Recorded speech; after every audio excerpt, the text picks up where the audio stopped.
ইদানিং কিছুদিন ধরে চলছে মার্কেটে দেখা যাচ্ছে যে মার্কেট উঠছে সকালের দিকে, তারপরের দিকে ডাউন ট্রেন্ড শুরু হয়ে যাচ্ছে। তো এইরকমভাবে প্রতিদিন বিভিন্ন রকম খেল আমরা দেখতে পাচ্ছি।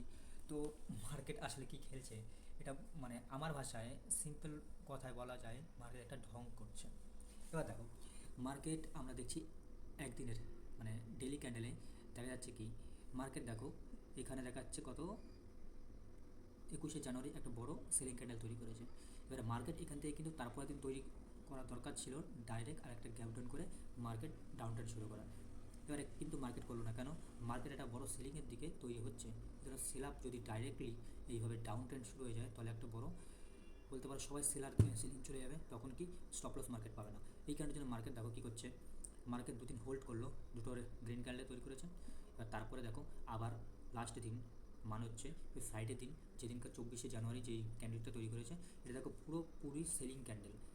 দেখো কতটা বড় উইক, এটাকে পুরো দেখো কতটা বড় উইক আছে। এবারে এই মার্কেট এখান থেকে দেখো ডাউন ট্রেন্ড নিতে পারে। এবার তোকে এখান থেকে যদি একটা এরপরের দিন গ্যাপ ডাউন হয়, তাহলে এখান থেকে সেলিংয়ের দিকে যাবে।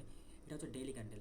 এবার দেখো সেলার তো অ্যাক্টিভ আছেই, এটা হচ্ছে ডেইলি ক্যান্ডেল। এর পরের দিন আমরা দেখতে পারবো, দেখো উইকলি ক্যান্ডেল, দেখো উইকলি ক্যান্ডেল কতটা উইক। একটা ডোজি ক্যান্ডেল তৈরি করেছে এইখানে, তারপরে এই উইকে তৈরি করলো, দেখো ডোজির উইক লো পয়েন্টকে ব্রেক করে মার্কেট বেরিয়ে গেছে।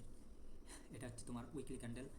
এবার তুমি যদি মান্থলি ক্যান্ডেলে দেখো, মান্থলি ক্যান্ডেলে দেখা যাচ্ছে মার্কেটের এইখানের সিচুয়েশানে দেখো সেলিং কী পরিমাণে চলছে।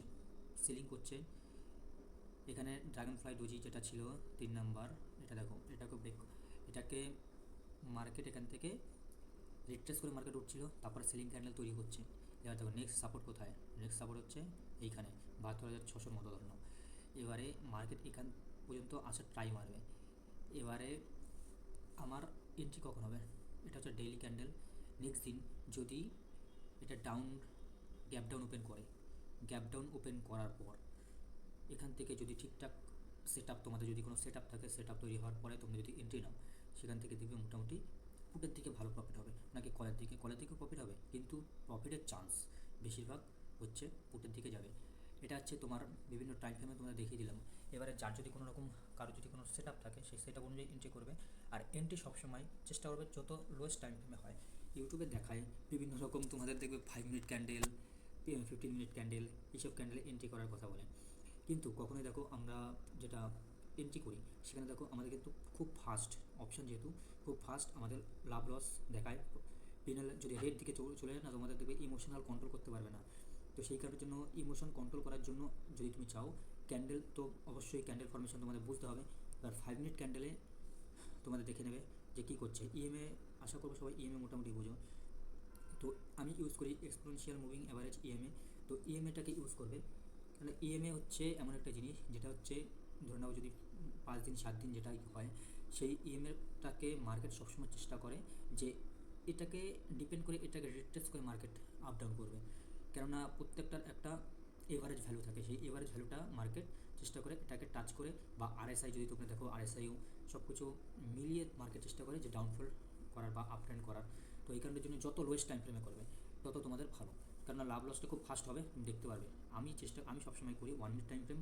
1 মিনিট টাইম ফ্রেম কেন করি, আমরা ক্যান্ডেল ফরমেশনের উপরে এন্ট্রি করি। এবার ক্যান্ডেল ফরমেশনে এন্ট্রি করাতে আমরা যদি লাভ লসটা খুব ফাস্ট দেখতে পারবো। যদি আমার লস হয়, তাহলে আমি ক্যান্ডেল বুঝে লসের দিকে বেরিয়ে যাবো। আর যদি লাভ হয়, তাহলে আমার ঠিকঠাক, যদি আমার প্রফিটের দিকে এগোয়, তাহলে আমি প্রফিটের দিকেই করতে থাকবো। তো সেট আপ থাকুক, সেই হিসাবে এন্ট্রি করো। আর ক্যান্ডেল ফরমেশনটাকে বোঝার চেষ্টা করো, মানি ম্যানেজমেন্ট বোঝার চেষ্টা করো, টাইম ম্যানেজমেন্ট, কোন টাইমে এন্ট্রি করতে হয়। মার্কেটের সবথেকে বেস্ট টাইমিং হচ্ছে, তোমরা বলতে পারো ওই 9টা 40 থেকে 10টা 40। আর যদি অফসাইডে তোমরা দিকে দেখতে যাও, 2টো থেকে 3টে, এইসব টাইমে এন্ট্রি করলে মার্কেটে একটা ওই সময়টা কী হয়, ফাস্ট মুভমেন্ট আসে, আর সেখান থেকে আমাদের প্রফিটের চান্সটা বেশি থাকে। যদি আমরা এর মিডিল পয়েন্ট, মানে হচ্ছে ধরে নাও এই 11টা থেকে 1টা মিডিল পয়েন্টে যদি ট্রেড নাও, ওই সময় কী হয়, মার্কেট আস্তে আস্তে ঝিমাতে থাকে, মার্কেট সাইডওয়েজ থাকে। এই সময় এন্ট্রি করলে বেশিরভাগ হয় কি, স্টপ লস হিট করে। তো আমরা চেষ্টা করবো যতটা স্টপ লস এড়ানো যায়, যতটা স্টপ লস এড়াবে, তোমার যতটা লসকে মিনিমাইজ করতে পারবে, তুমি ততটা প্রফিটের দিকে এগিয়ে থাকবে। রুলস মেনটেন করতে হবে, আর ইমোশন কন্ট্রোল করতে হবে। ট্রেড নেওয়ার পরে আমাদের ইমোশন কন্ট্রোল করতে পারি না। তো এই জিনিসগুলোকে কন্ট্রোল করলে অবশ্যই তোমরা সাকসেস দিকে যাবে। তো দেখা যাক, নেক্সট দিন যদি গ্যাপ ডাউন ওপেন করে, আমি ডেইলিতে রেখে দিচ্ছি।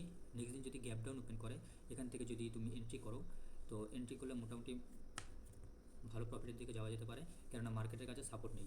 মার্কেট মোটামুটি ধরতে পারো, দেখো উইকলি ক্যান্ডেলও কতটা লো উইক আছে। এবার এখান থেকে যদি সেলিংয়ের দিকে যায়, বড় সেলিংয়ের দিকেই যাবে, তো প্রফিট অবশ্যই সবাই চেষ্টা করলে করতে পারবে। আর শেয়ার মার্কেটে আসার পরে সবাই ভাবি প্রফিট করার কথা, কিন্তু তোমার লসটাকে মিনিমাইজ করতে হবে। যতটা লস কম করবে ততটাই তোমার প্রফিটেবলের দিকে যাবে।